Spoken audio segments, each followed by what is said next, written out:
The WNBA did not merely penalize Chennedy Carter, they eliminated her. One shove on Caitlin Clark and she was gone, not suspended. In 6 seconds, a career that had taken 6 years to develop fell apart. Martin looking. Here's Clark. She fires and goes! She hit it! No warning, no second chance, just a door slamming shut forever. However, no one is discussing this. There is a history of conflicts, confrontations that took place behind closed doors, and this prohibition wasn't limited to that particular moment on the court. And quiet teammates with whom the league never intended you to interact. The true tale begins much earlier. Every player in the league felt the WNBA's loud message when Clark hit the floor. Stay with us, because what we're. It was a regular season game that would change everything you believed to be true. It was the shove that ended a league. Chicago Sky versus Indiana Fever. The highest since 2015, and that's as far back as our records go, is round 3 between Indiana and Chicago is underway. The arena was filled, but nothing on the surface suggested that this night would go down in league history. There was a lot of energy. 2 years ago, the quantity of fans that had showed up would have been unimaginable for a WNBA game in the middle of the season. That in and of itself demonstrated how much the league had developed and how much was now at risk in every single. Caitlin Clark was controlling the game, threading passes, and making long-range shots that night that give the impression that defenders are powerless. Chicago was feeling the pressure as the Fever gained speed. Their body language, the way their defensive rotations were failing, and the displeasure seeping into. Nobody discusses the context of their motions with each item Clark touched. The Fever weren't simply winning. They were making Chicago appear lethargic, and it hurts differently on a night when so many people are watching.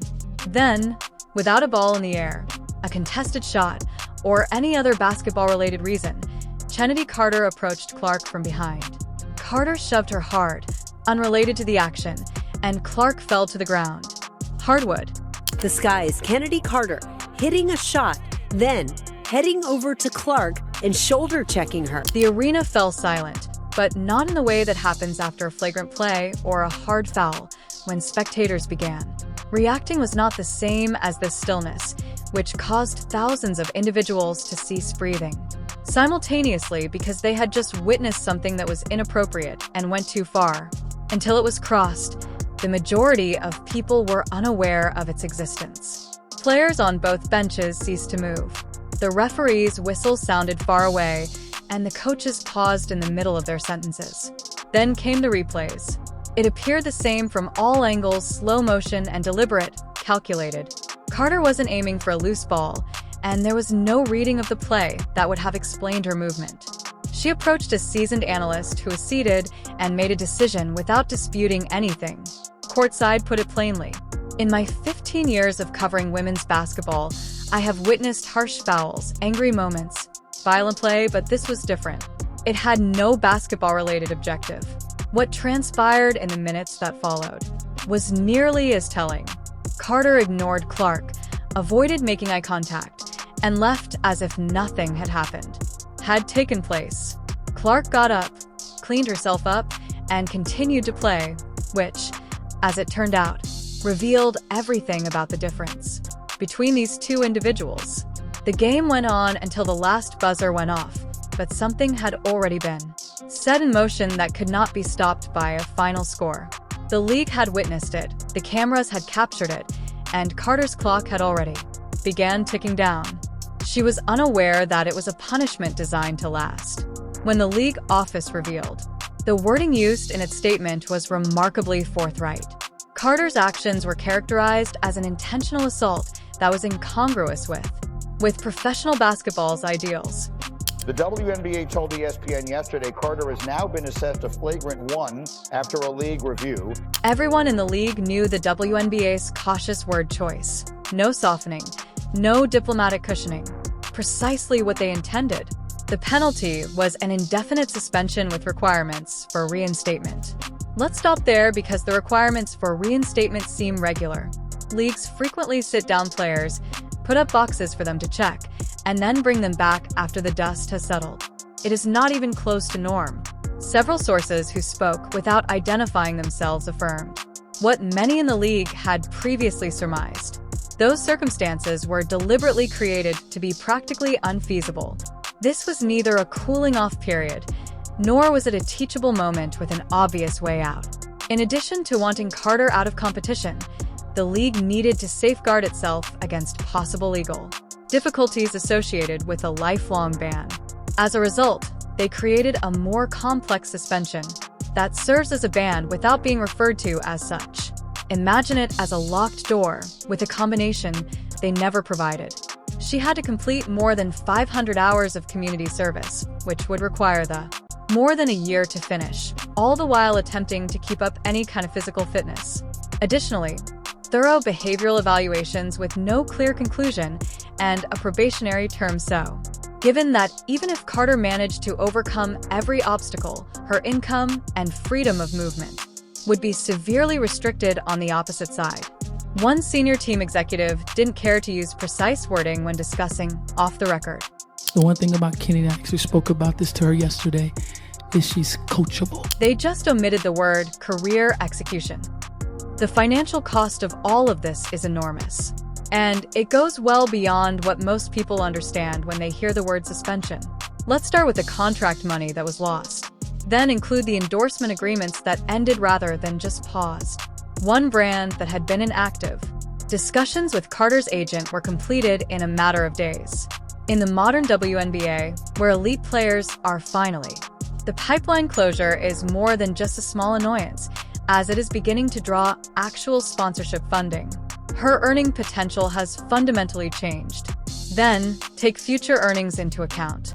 The contract she refuses to sign, the roster positions she refuses to fill, the coaching opportunities after her career, broadcasting, or player development, which are now permanently marked with an asterisk next to her name. When you take everything into consideration, the estimated total loss exceeds $1.2 million, with some estimates going higher. That's money that could terminate a career for. Every contract is particularly important to a player in a league where most athletes earn far less than their NBA counterparts.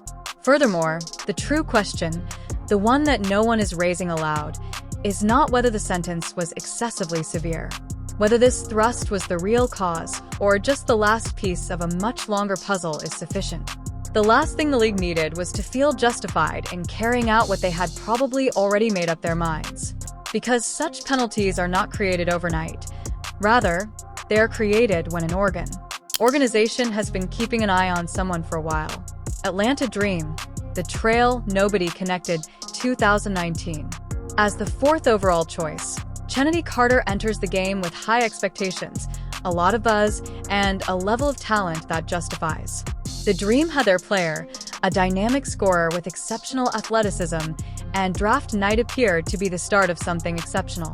Defensive tenacity, and made the kind of initial move that prompts coaches to begin planning plays before the ink is even applied.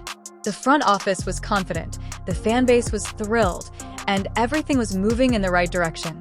Within months, the Dream was having private discussions that no one wanted to share with the public. An altercation in the locker room between. The entire organization was shaken by the escalation between Carter and Courtney Williams.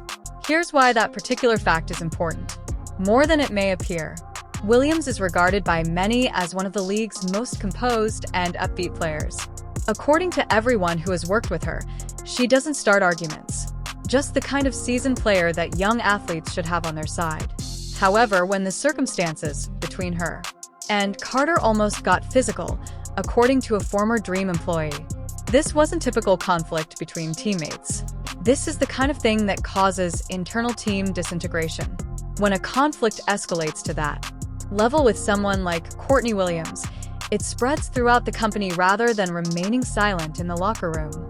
It alters how front desk employees view the roster and how coaches approach practice. It modifies things discreetly, behind closed doors, in ways that are never reported in the media.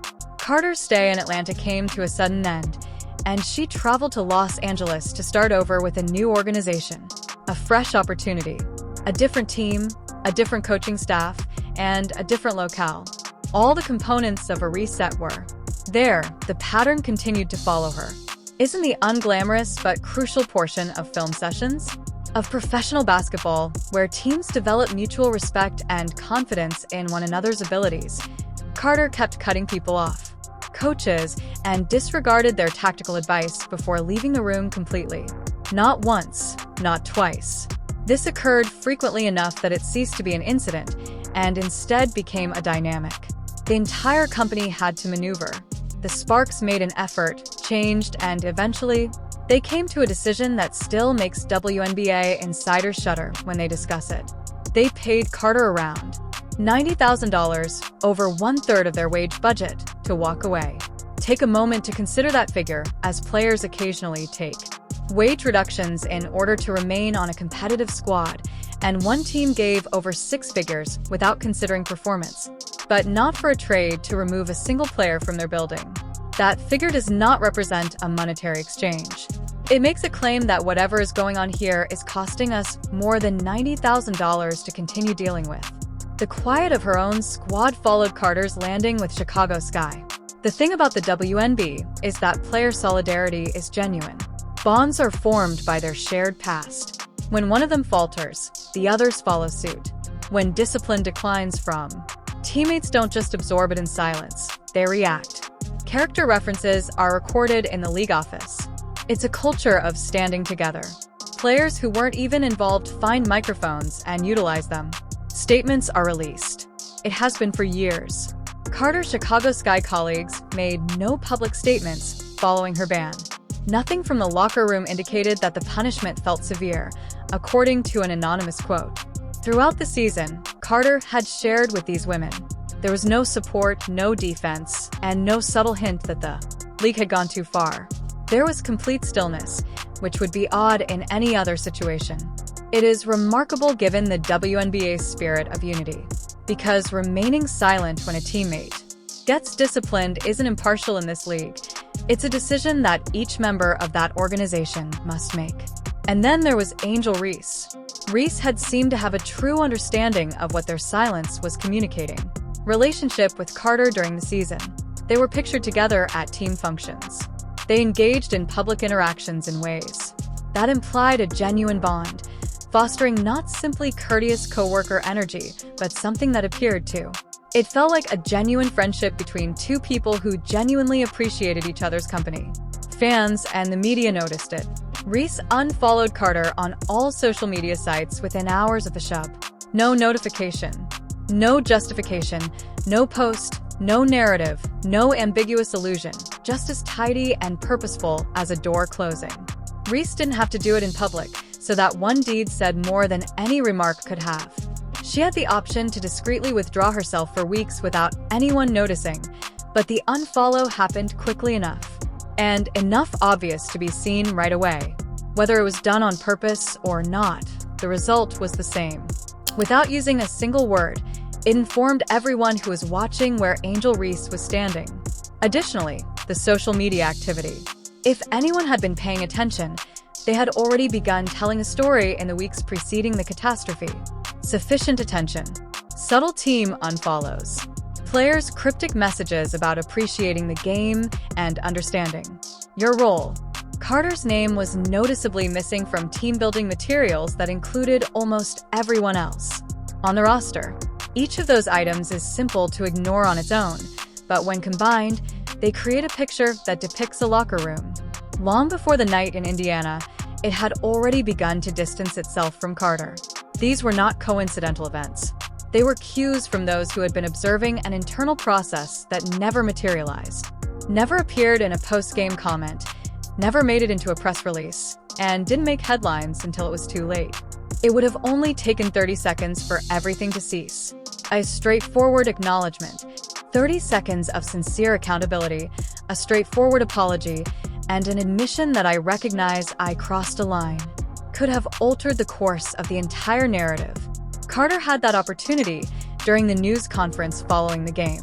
Before the first question was answered, she entered with her arms crossed and her eyes rolling. Her sighs could be heard by the microphone.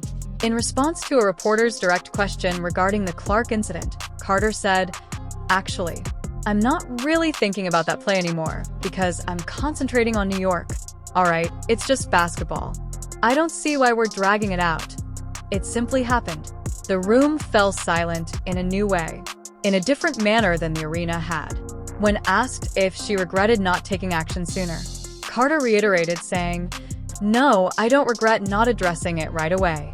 Those collected thoughts corroborated everything that league executives had been afraid about.